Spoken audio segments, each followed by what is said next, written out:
Hermanos, les saludamos en el amor del Señor Jesucristo. Vamos a iniciar un video continuo acerca de la vida de el profeta Juan el Bautista. Este hombre que el Señor determinó en algún momento que iba a abrir brecha, iba a abrir el camino para que viniera el Salvador. Estábamos hablando acerca de este gran hombre de Dios que era hijo de un sacerdote. Y nombramos esto porque íbamos a empezar a ver acerca de la vestidura de Juan el Bautista. Recordemos que el padre de él era un sacerdote y por lo tanto él también pertenecía a la misma clase. Como sabemos, los sacerdotes tenían su propia vestimenta, pero Juan, al distanciarse de ellos, ya no vestía igual de la misma manera que lo hacía su papá.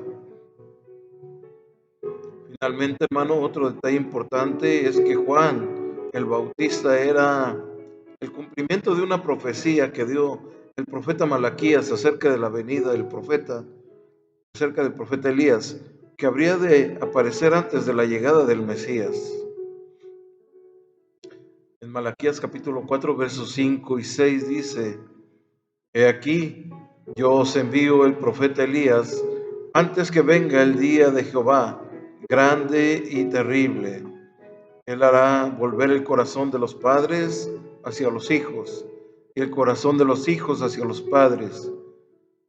No sea que yo venga y hiera la tierra con maldición.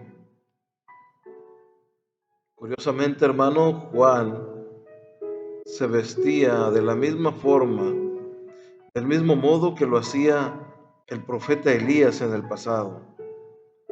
Primera de Reyes, Segunda de Reyes, en el capítulo 1, verso 8 dice la palabra del Señor que ellos le respondieron: un varón que tenía vestido de pelo y ceñía sus lomos con un cinturón de cuero. Entonces él dijo: es Elías Tisbita. Aquí la palabra de Dios nos muestra cómo vestían de la misma manera, y la comida de Juan era igualmente sencilla. Se nos dice que comía langostas y miel silvestre. Es decir, la comida de Juan el Bautista era comida que podía encontrarse en el desierto sin tener que acudir a otras poblaciones en busca de alimentos. La miel silvestre, hermano, que comía Juan el Bautista, yo en algún momento dado me pregunté si habría en el desierto abejas para producir la miel. Y esto es una verdad, es una realidad, hermano. La palabra del Señor así lo muestra y es una verdad. Existen abejas en el desierto. Hay 16 especies de abejas en el desierto, hermano, y la mayoría de ellas producen miel. Probablemente, hermano, hacen sus panales entre las rocas, en alguno de los árboles del desierto, e incluso lo pueden hacer o los hacían en guaridas abandonadas por otros animales. Esto me llamaba la atención porque recordemos que Sansón recogió un panal de un cadáver de un león. Ahí él recogió un panal de miel. Entonces, de la misma forma es que estas abejas también pueden producir la miel en cualquiera de esos lugares, en las rocas, en los árboles, en guaridas abandonadas. Se meten entre la tierra para hacerla porosa y comenzar a formar su panal.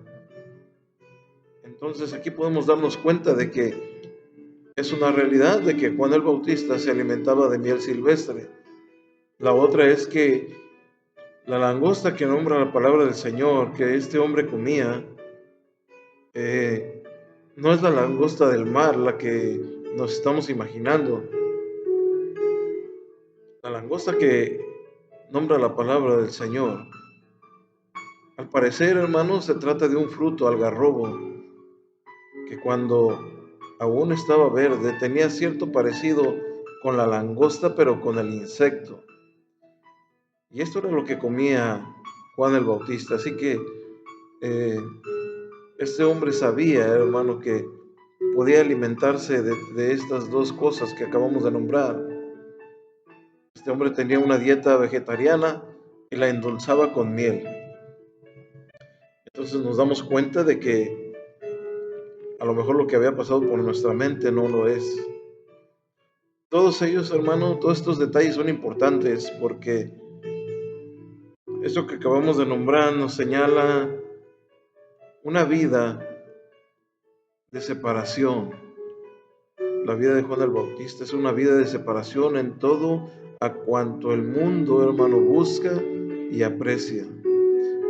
A todo lo que el mundo puede ofrecer. Juan el Bautista era un hombre que vivía su mensaje. Esto es importante, hermano, porque no se puede condenar al mundo siendo del mundo. En otras palabras, no podemos predicar algo que no hacemos. No podemos juzgar, señalar algo que nosotros también estamos haciendo. Entonces, Juan el Bautista era un hombre separado, apartado, que vivía lo que él predicaba.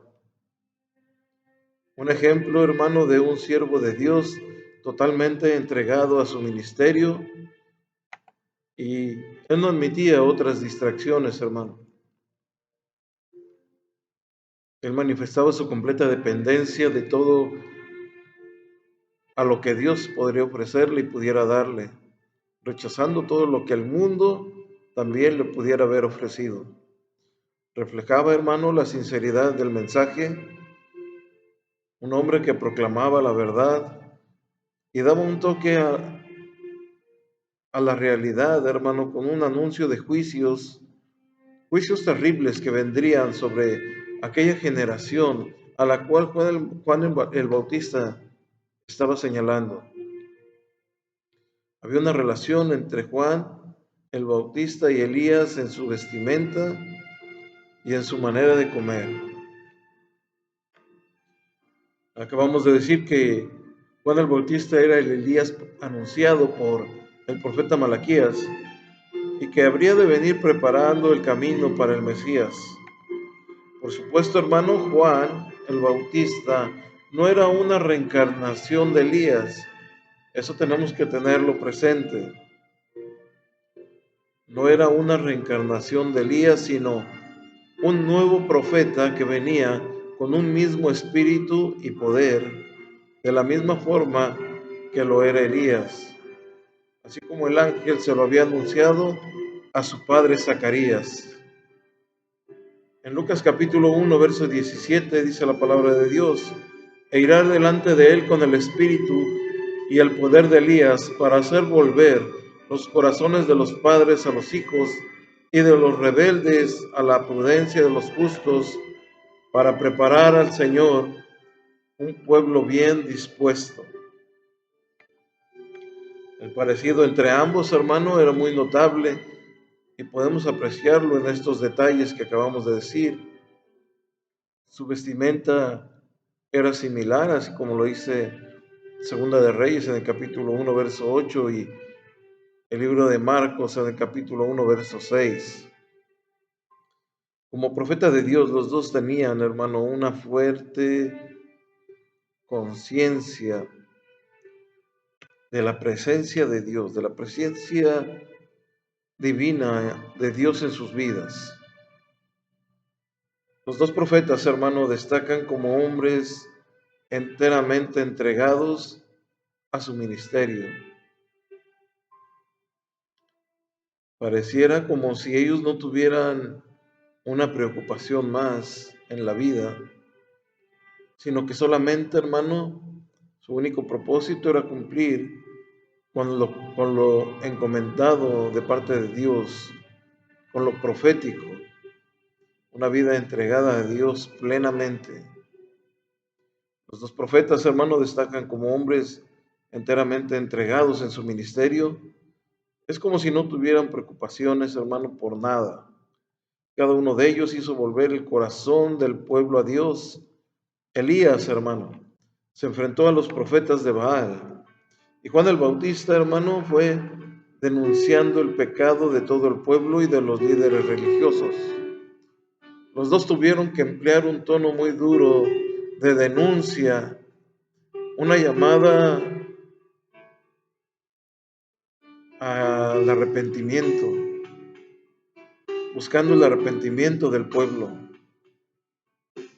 haciendo una llamada a la conversión y a dejar su infidelidad a Dios. Estos hombres se sintieron, hermano, solos ante una nación que se apresuraba hacia el borde de un precipicio, una nación que estaba siendo conducida a un abismo sin fondo. Los dos tuvieron, hermano, la intrepidez de enfrentar a los reyes de su tiempo. Decía en el video pasado que Juan el Bautista, hermano, hablaba sin temor, sin miedo. De la misma manera lo hizo el profeta Elías. Se enfrentaron, hermanos, a los reyes de su tiempo denunciando el pecado. Se enfrentaron a ellos, denunciaron las faltas. Elías lo hizo con Acab y Juan el Bautista lo hizo con Herodes. Incluso, hermano, en ambos casos podemos encontrar otro detalle similar. Los dos se enfrentaron al rey, a la autoridad, y también, hermano, en estos casos, las esposas de estos monarcas procuraron la vida de los profetas. Querían matar a los profetas de Dios. En el caso de Elías, Jezabel quería acabar con él. Y en el caso de Juan el Bautista, Herodías también quería terminar con su vida y lo logró. A cada uno le vinieron momentos de depresión. En el caso de Elías se sintió abatido después de haber tenido un triunfo con los profetas de Baal, después de haberlos decapitado, hermano. A 450 profetas. 400 profetas de Acera se encontraban en aquel lugar. Y también Juan el Bautista, hermano, desde la celda de su prisión, también se sintió abatido, también se sintió cansado, deprimido, así como lo había hecho Elías después de haber tenido ese gran triunfo. Lo mismo pasó con Juan. En ese momento, hermano, donde Juan el Bautista se encontraba deprimido, se encontraba triste, él desde su prisión mandó una pregunta al Señor Jesús, que si él era realmente el Mesías o tenían que esperar a otro. Ambos hermanos formaron a otros discípulos para continuar con su ministerio. Recordemos que hay escenas donde los dos actuaban de la misma manera. Hay escenas donde hay un parecido en lo que ellos hacían. Recordemos, hermano, que Jesús comenzó su propio ministerio en Galilea justo cuando Juan el Bautista estaba en la cárcel. Después de que Juan el Bautista se sentía triste, ahí pudo ver que Jesús ya estaba en aquel lugar, que el propósito por el cual él había sido enviado ya estaba ahí, hermano. Ya había abierto camino al Mesías, ya había preparado un pueblo para encontrarse con Jesús.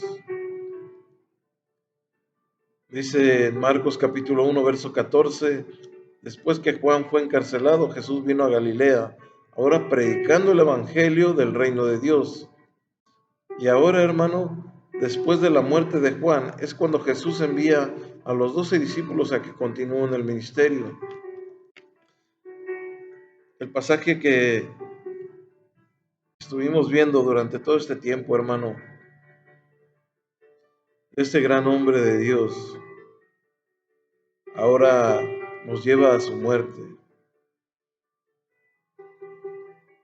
Nos identifica en muchas maneras, en muchas formas, a los cristianos, o debe de identificarnos a los cristianos, en que tenemos que hablar con la verdad, tenemos que decir la palabra del Señor, como el Señor lo manda. También, hermano, aquí se nos da una información detallada del tipo de rey y gobernante que dirigían a Israel en ese momento.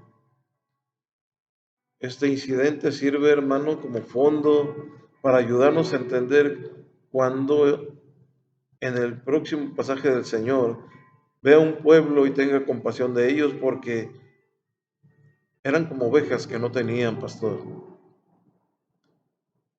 Y nos servirá también, hermano, para contrastar el carácter de Jesús como el rey legítimo de Israel con el de Herodes, al que se le llamaba rey sin serlo realmente. Recordemos, hermano, que el que le quitó la vida a Juan el Bautista fue el rey Herodes. Hay varias referencias a Herodes en el Nuevo Testamento y yo creo que es importante que podamos identificarlos bien para que no nos confundamos. El rey Herodes, hermano, en los días de Jesús, en el nacimiento de Jesús, aquel hombre que mandó a matar a los recién nacidos. El rey Herodes, hermano, era Herodes el Grande, quien ordenó la muerte de los niños en Belén. Mateo capítulo 2, verso 13 al 16 dice: después que partieron ellos, he aquí un ángel del Señor apareció en sueños a José y dijo: levántate y toma al niño y a su madre, y huye a Egipto, y permanece allá hasta que yo te diga, porque acontecerá que Herodes buscará al niño para matarlo. Y él despertando, tomó de noche al niño y a su madre, y se fue a Egipto, y estuvo allá hasta la muerte de Herodes, para que se cumpliese lo que dijo el Señor por medio del profeta, cuando dijo: de Egipto llamé a mi hijo. Entonces Herodes, cuando se vio burlado por los magos, se enojó. Se enojó mucho y mandó matar a todos los niños menores de 2 años que había en Belén y a todos sus alrededores, conforme al tiempo que había inquirido de los magos. Este es el Herodes del que habla la palabra del Señor en el nacimiento de Jesús, Herodes el Grande. Mas ellos estuvieron ahí, hermano, hasta la muerte de Herodes.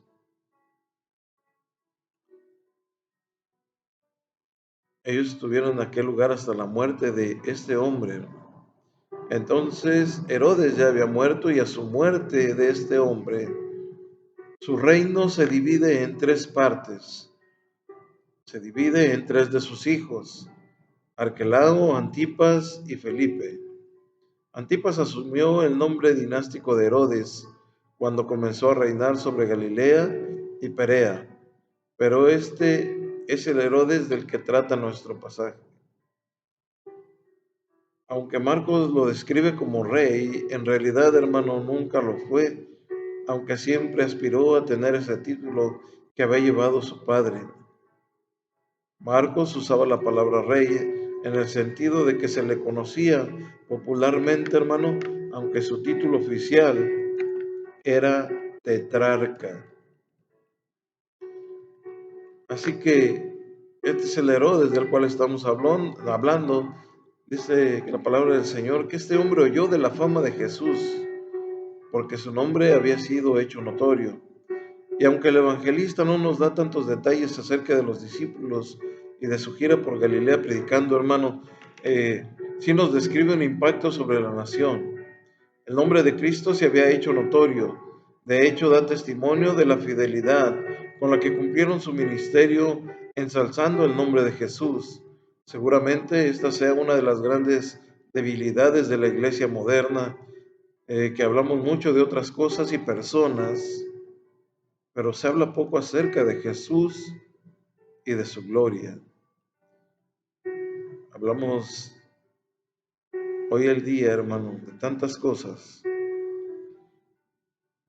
Se habla incluso ya de grandes predicadores, y eso no está mal, pero le están dando la gloria, hermano, a otras personas y no al Señor. Él es el único merecedor de ella. Se predica mucho de tantas cosas, pero de Cristo y de su gloria van quedando, hermano, en el olvido. Estos hombres lo hicieron con valentía, lo hicieron con seriedad, predicaron el Evangelio. Amados hermanos, la fidelidad al Señor y a su ministerio era algo grande. La impresión, hermano, de la gente que llegó, y es que estaban presenciando, para ellos o para muchos de ellos, estaban presenciando la presencia de alguien que venía del más allá al ver a Juan el Bautista. Especulaban que si podía ser Juan el Bautista que había resucitado de los muertos. Hablaban acerca de Jesús y pensaban que era él, pensaban que era Elías que había regresado del cielo para inaugurar la era venidera, o si había resucitado alguno de los profetas antiguos. Y aunque sus ideas en torno a la identidad de Jesús eran realmente inadecuadas, sin embargo, su idea básica era absolutamente acertada. Dios mismo había eh, escrito la historia de estos hombres por medio de la venida del Señor Jesucristo. Amados hermanos, la reencarnación es algo que la palabra del Señor no nos muestra, pero que mucha gente lo cree. Incluso los judíos lo estaban creyendo. Notemos también, hermano, que el evangelista nos presenta un impacto sobre la gente a través de los ojos de Herodes. Y esto es interesante porque tanto Jesús como los discípulos predicaban, hermano, el reino de Dios que se había acercado, y Herodes era el rey en ese momento. Herodes, hermano, al igual que su padre, Herodes el Grande, tenían miedo de Jesús. Es por eso que mandaron a matar a los niños. Es por eso que ahora Herodes quería matar a los profetas. Quería también, hermano, saber en realidad qué era lo que Jesús estaba haciendo. Vamos a terminar, hermano, en un siguiente video con la vida de Juan el Bautista. Todo lo que este hombre hizo, cómo vivió, cómo se formó, hermano, después de ser de una familia de sacerdotes, cómo se formó en el desierto, alejado de todo, alejado del mundo, alejado, hermano, de incluso de las preocupaciones. Él solamente tenía un propósito, y era predicar el Evangelio, hacer volver el corazón de los padres hacia los hijos y de los hijos hacia los padres, preparar el camino de Jesús y anunciar, hermano, cómo el pueblo estaba viviendo en un pecado abiertamente, hermano. Lo vivían a la ligera, sin darse cuenta, hermano, de que el Señor estaba pidiendo un arrepentimiento en la vida de cada uno de estos hombres. Que Dios los bendiga, hermanos. Damos gracias a Dios por este video. Esperamos en Dios que todos y cada uno de ustedes se encuentren con bien. Bendiciones.